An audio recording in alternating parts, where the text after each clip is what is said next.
안녕하세요 여러분. 하나님의 사랑과 은혜가 여러분 하루에 풍성하기를 넘쳐나기를 축복합니다. 오늘 본문은 민수기 15장입니다. 여호와께서 모세에게 말씀하여 이르시되 이스라엘 자손에게 말하여 그들에게 이르라 너희는 내가 주어 살게 할 땅에 들어가서 여호와께 화제나 번제나 서원을 갚는 제사나 낙헌제나 정한 절기제에 소나 양을 여호와께 향기롭게 드릴 때에 그러한 헌물을 드리는 자는 고운 가루 10분의 1에 기름 4분의 1 흰을 섞어 여호와께 소제로 드릴 것이며 번제나 다른 제사로 드리는 제물이 어린 양이면 전제로 포도주 4분의 1 흰을 준비할 것이요 수양이면 소제로 고운 가루 10분의 2에 기름 3분의 1 흰을 섞어 준비하고 전제로 포도주 3분의 1 흰을 드려 여호와 앞에 향기롭게 할 것이요 번제로나 서원을 갚는 제사로나 화목제로 수송아지를 예비하여 여호와께 드릴 때에는 소제로 고운 가루 10분의 3 에바에 기름 반인을 섞어 그 수송아지와 함께 드리고 전제로 포도주 반인을 드려 여호와 앞에 향기로운 화제를 삼을지니라. 수송아지나 수장이나 어린 수장이나 어린 염소에는 그 마리수마다 위와 같이 행하되 너가 이가 준비하는 수요를 따라 각기 수요에 맞게 하라. 누구든지 본토 소생이 여호와께 향기로운 화제를 드릴 때는 이 법대로 할 것이요 너희 중에 거류하는 타국인이나 너희 중에 대대로 있는 자나 누구든지 여호와께 향기로운 화제를 드릴 때에는 너희가 하는 대로 그도 그리할 것이라. 회중 곧 너희에게나 거류하는 타국인에게나 같은 율례이니 너희의 대대로 영원한 율례라. 너희가 어떠한 대로 타국인도 여호와 앞에 그러하리라. 너희에게나 너희 중에 거류하는 타국인에게나 같은 법도 같은 규례이니라. 여호와께서 모세에게 말씀하여 이르시되 이스라엘 자손에게 말하여 이르라. 너희는 내가 인도하는 땅에 들어가거든 그 땅의 양식을 먹을 때 여호와께 거제를 드리되 너희의 처음 익은 곡식가루 떡을 거제로 타작 마당에 거제같이 들어드리라. 너희의 처음 익은 곡식가루 떡을 대대의 여호와께 거제로 드릴지니라. 너희가 그릇 범죄하여 여호와가 모세에게 말씀하신 이 모든 명령을 지키지 못하되 또 여호와께서 모세를 통하여 너희에게 명령한 모든 것을 여호와께서 명령한 날 이후부터 너희 대대에 지키지 못하여 회중이 부지 중에 범죄하였거든. 온 회중은 수송아지 한 마리를 여호와께 향기로운 화제로 드리고 규례대로 소제와 전제를 드리고 수염소 한 마리를 속죄제로 드릴 것이라. 제사장이 이스라엘 자손의 온 회중을 위하여 속죄하면 그들이 사함을 받으리니 이는 그가 부지 중에 범죄하며 또 부지 중에 범죄함으로 말미암아 헌물 곧 화제와 속죄제를 여호와께 드렸음이라. 이스라엘 자손의 온 회중과 그들 중에 거류하는 타국인도 사함을 받을 것은 온 백성이 부지 중에 범죄하였음이니라. 만일 한 사람이 부지 중에 범죄하면 1년 된 암염소로 속죄제를 드릴 것이요 제사장은 그 부지 중에 범죄한 사람 부지 중에 여호와 앞에 범한 죄를 위하여 속죄하여 그 죄를 속할지니 그리하면 사함을 얻으리라. 이스라엘 자손 중 본토 소생이든지 그들 중에 거류하는 타국인이든지 누구든 부지 중에 범죄한 자에 대한 법이 동일하거니와 본토인이든지 타국인이든지 보위로 무엇을 범하면 누구나 여호와를 비방하는 자니 그의 백성 중에서 끊어질 것이라. 그런 사람은 여호와의 말씀을 멸시하고 그의 명령을 파괴하였은즉 그의 죄악이 자기에게로 돌아가서 온전히 끊어지리라. 이스라엘 자손이 광야에 거류할 때에 안식일에 어떤 사람이 나무하는 것을 발견한지라. 그 나무하는 자를 발견한 자들이 그를 모세와 아론과 온 회중 앞으로 끌어왔으나 어떻게 처치할지는 지시하심을 받지 못한 고로 가두었더니 여호와께서 모세에게 이르시되 그 사람을 반드시 죽일지니 온 회중이 진영 밖에서 돌로 그를 칠지니라. 온 회중이 그를 진영 밖으로 끌어내고 돌로 그를 쳐 죽여서 여호와께서 모세에게 명령하신 대로 하니라. 여호와께서 모세에게 말씀하여 이르시되 이스라엘 자손에게 명령하여 대대로 그들의 옷단 귀에 술을 만들고 청색끈을 그 귀에 술에 더하라. 이 술은 너희가 보고 여호와의 모든 계명을 기억하여 준행하고 너희를 방종하게 하는 자신의 마음과 눈의 욕심을 따라 음행하지 않게 하기 위함이라. 그리하여 너희가 내 모든 계명을 기억하고 행하면 너희 하나님 앞에 거룩하리라. 나는 여호와 너희 하나님이라. 나는 너희 하나님 되려고 너희를 애굽 땅에서 인도해 내었느니라. 나는 여호와 너희의 하나님이니라. 아멘. 자, 민수기 15장은 민수기 14장에서 가나안 땅을 정탐했던 12정탐꾼 중에 여호수아 갈렙을 제외한 10명의 부정적인 평가를 보고를 듣고 가나안 땅에 들어갈 것을 거부하고 울고불고 하나님을 원망했던 이스라엘에 대해서 하나님께서 진노하시고 그들이 원망 불평한 대로 40년 동안 광야에서 방황하다가 여호수아와 갈렙을 제외한 모든 출애굽 1세대는 전부 광야에서 죽게 될 것이다. 그렇게 아주 서슬퍼런 강력한 심판을 선포하신 뒤에 이어지는 말씀이죠. 그러면 이제 무슨 이야기가 이어질까? 이 분위기에 뭐가 이어질까? 그럴 것 같은데 그 이어지는 말이 조금 뜬금없게도 여태까지 우리가 이제 레위기, 출애굽기 말미에서 봤던 그 제사 제도와 또 안식일 규례 그리고 옷단 귀에 다는 술에 관한 것 한마디로 율법에 관해 다시 가르쳐주고 있습니다. 자, 왜 이런 배치가 되어 있을까요? 이런 배치를 통해서 하나님은 우리에게 무엇을 말씀하시는지에서 우리가 생각을 해봐야 돼요. 자, 엊그저께 이제 제가 운전을 하다가 라디오에서 우연히 재미있는 청취자 사연을 하나 들었는데요. 6살 정도 먹은 아들이 하도 말을 안 들어서 아파트 현관문을 열고 그 아들을 너는 이제 우리 아들이 아니니까 나가라 그러고서 내보냈다고 하더라고요. 나가! 그러면서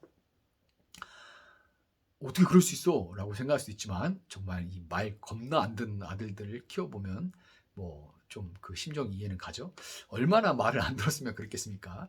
독하게 맘먹고 아들을 쫓아낸 청취자가 마음에 계획한 것은 쫓겨난 아들이 막 울고 불고 하면서 막 빌면서 엄마 열어주세요, 아빠 열어주세요, 뭐, 다시는 안 그럴게요, 막 이러기를 그럼 이제 바랐겠죠. 그러면서 이제 우리 집에 다시 살려면 말 잘 들어야 돼. 그러면서 문을 열어주고 뭐 이렇게 훈훈하게 마무리 뭐 이런 거를 바랬겠지만 그런데 그 6살 아들은 한참 조용하더니만 얼마 후에 초인종을 누르더래요. 왜 얘가 조용하나 이제 엄마도 아버지도 다 이제 뭐 하나 그랬을 거 아니에요. 근데 초인종이 띵동 울리더니 그 애가 6살 먹은 애가 택배요 그렇게 택배요 이렇게 하더라고 그러더라고요. 한참 운전하다 한참 웃겨서 웃었는데 부모가 결국 웃겨서 그냥 문을 열어줬다고 합니다. 뭐 때문에 했는지 잊어버리고 그냥 웃겨서 문을 열어줬다고 하더라고요. 근데 여러분 그 청취자가 사연을 보낸 사람이 웃겨서 다시 문을 열어준 이유도 애초에 벌을 주고 다시 가르치려고 했던 그 아들을 가르치려고 했던 이유도 모두 부모기 때문에 그랬던 거죠. 부모기 때문에 그런 거예요. 부모가 아니었다면 지독하게도 말을 안 듣는 그 악동을 혼내지도 않고 놈집 자식 그러거나 말거나 또 혼내고 다시 가르치려고도 안 했을 거예요. 뭐 놈집 자식이라 누가 안 보면 막 때릴 수는 있겠죠. 그렇지만 그 애를 잘 가르쳐서 다시 가르쳐서 이렇게 회복시키려고는 하지 않았을 겁니다. 여러분 민수기 14장의 이 혹독한 체벌 이후에 민수기 15장의 재교육이 뒤따르는 것은 율법을 다시 가르쳐주고 있잖아요. 그것은 하나님은 여전히 이스라엘의 하나님, 이스라엘의 아버지라는 것을 분명하게 보여주는 겁니다. 안 그랬으면 포기해버렸겠죠. 다 죽어버려. 그러고 끝나야겠죠. 근데 정말로는 다 죽도록 그들이 물론 이제 어제 제가 이제 말씀을 드렸잖아요. 그것이 이제 우리 자아의 죽음이 온전히 쓰러져야 들어갈 수 있는 거다. 그렇게 이야기를 드렸지만 영적인 해석을 했지만 그러나 그렇게 죽어버려로 끝난 게 아니잖아요. 그렇게 말씀하시고 선포하셨는데도 불구하고 하나님이 여전히 이스라엘의 아버지이신 것을 그들을 포기하지 않았다는 것을 분명하게 보여주는 것이 이런 배치를 통해서 우리가 알 수 있는 겁니다. 민수기 15장 1절 2절이 어떻게 되어 있습니까? 내가 거기에 보면 내가 주어 살게 할 땅이라는 구절이 나오죠. 내가 주어서 살게 할 땅이라는 구절이 나옵니다.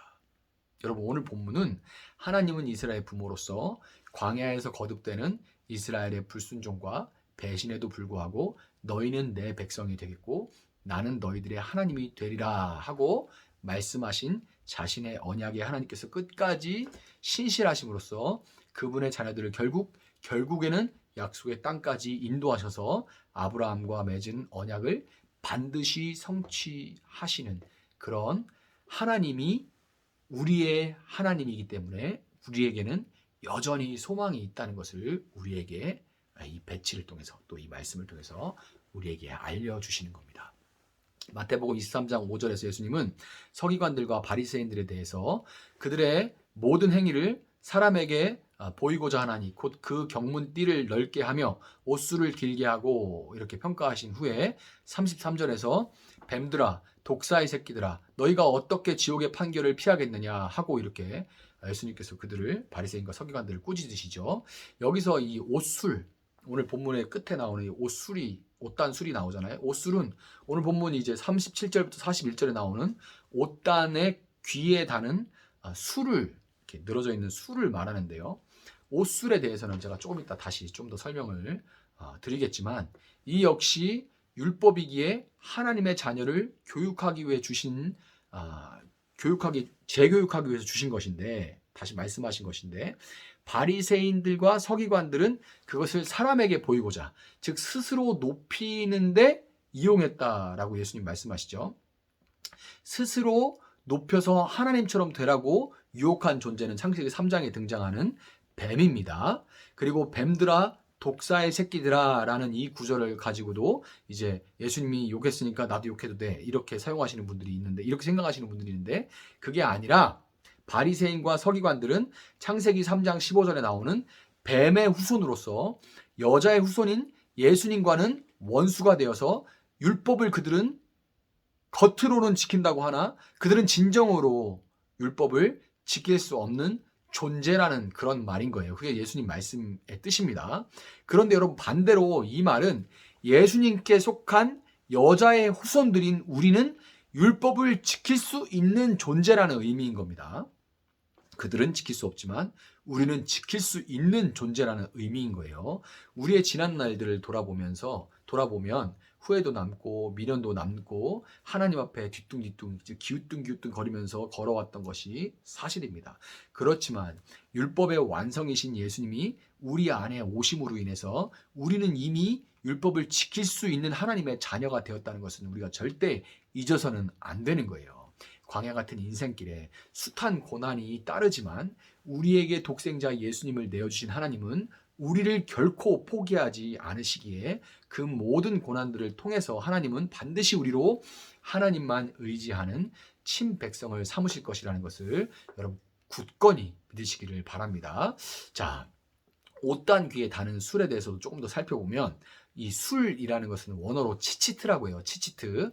이 치치트는 히브리어 문자를 숫자로 대치하는 게마트리아. 기억은 1, 니은은 2, 이런 식으로 히브리어 알파벳을 숫자로 대치하는 게마트리아 용법이라는 것이 있는데요. 그것을 사용하면 치치트는 600이 됩니다. 600이 돼요. 그리고 이 술이 8가닥의 실과 5개의 매듭으로 되어 있어요. 8가닥의 실이고 5개의 매듭으로 되어 있어서, 자, 600이고 8가닥 그리고 5개의 매듭, 총 몇 개예요? 613이 되는 거예요. 치치트는 613입니다. 자, 구약의 율법이 총 613가지이기 때문에 치치트라는 것 자체가 율법 전체를 상징하게 되었고, 여러분도 아시다시피 구약의 율법은 248개의 하라와 365개의 하지 마라로 구성되어 있습니다. 유대인들은 인간의 모든 뼈와 장기의 수가 248개라고 믿었고 1년이 365일이기 때문에 율법이라는 것은 613개 율법이라는 것은 우리의 몸으로 모든 장기와 뼈, 우리의 전인격, 전심으로 열심히 우리 몸으로 열심히 해야 할 것과 1년 내내 365, 1년 내내 하지 말아야 할 것으로 이루어진 것이 율법인 것이에요. 근데 여러분, 오늘 본문 38절을 보면 이 치치트에 특별한 색깔의 끈을 더하라 그렇게 하는데요. 청색 또는 자색 끈입니다. 그것을 더하라고 그러죠. 이 색깔은 고대에 아주 귀해서 오직 왕의 옷에만 사용되는 그런 색이었고, 지성소의 법궤를 덮는 데 사용되었던 그 천의 색깔입니다. 39절은 이 수를 옷단에 달라 이렇게 하신 이유에 대해서 너희가 보고 여호와의 모든 계명을 기억하여 준행하고 너희를 방종하게 하는 자신의 마음과 눈의 욕심을 따라 음행하지 않게 하기 위함이다 이렇게 말합니다. 간단하게 말하면 옷에 달린 술이 이렇게 흔들흔들 흔들리는 것을 볼 때마다 내가 아니라 하나님이 왕이라는 것을 기억하고 그의 뜻에 순종해서 살라 이런 말인 거예요. 여러분, 이제 우리는 막 한 해를 시작했는데요. 이제 막 한 해를 시작한 우리에게 옷단 귀에 다는 술은 과연 뭘까요? 무엇이 우리가 볼 때마다 십자가 사랑으로 율법을 완성하시고 우리 안에 내주하시는 예수님의 임재를 경험하면서 우리의 언행심사에 스스로 왕되어서 정욕과 탐심이 이끄는 대로 세상에 벗되어 사는 것에서 우리를 지켜낼 수 있을까요? 무엇이 우리의 몸으로 기꺼이 248개의 하라와 1년 내내 365개의 하지 마라를 지켜내면서 살아갈 수 있는 그런 힘을 제공해 줄까요? 바로 요한복음 1장 1절 태초에 말씀이 계시니라 이 말씀이 하나님과 함께 계셨으니 이 말씀은 곧 하나님이시라. 이 말씀에서 볼 수 있듯이 말씀이신 하나님과 함께 계신 예수님에 대해 기록한, 그리고 예수님이 하신 말씀을 기록한 성경이 바로 치치트, 우리가 보는 것입니다. 그것이 우리의 치치트인 거예요. 그리고 그 성경의 말씀을 붙들고 기도하는 것이 바로 우리의 치치트인 겁니다. 여러분, 귀한 이 청색실을 몸에 달고 다닌다는 것은 그 사람 또한 왕에게 속한 자요, 이미 왕 같은 제사장으로 부름받아서 어둠에서 빛으로 옮겨진 자라는 것을 보여주는 것입니다. 여러분, 마음에 나는 이미 성경을 내 옷간 귀에 술로 단 사람이다. 그것을 달고 있는 사람이다. 그러니 이제 새 걸음을 떼면서 꼭 그것을 보리라 하고, 여러분, 올해에는 말씀을 해가 바뀔 때 꼭 무슨 말씀 뽑기 하는 그런 교회들이 있는데요. 그 절대 하면 안 되는 일입니다.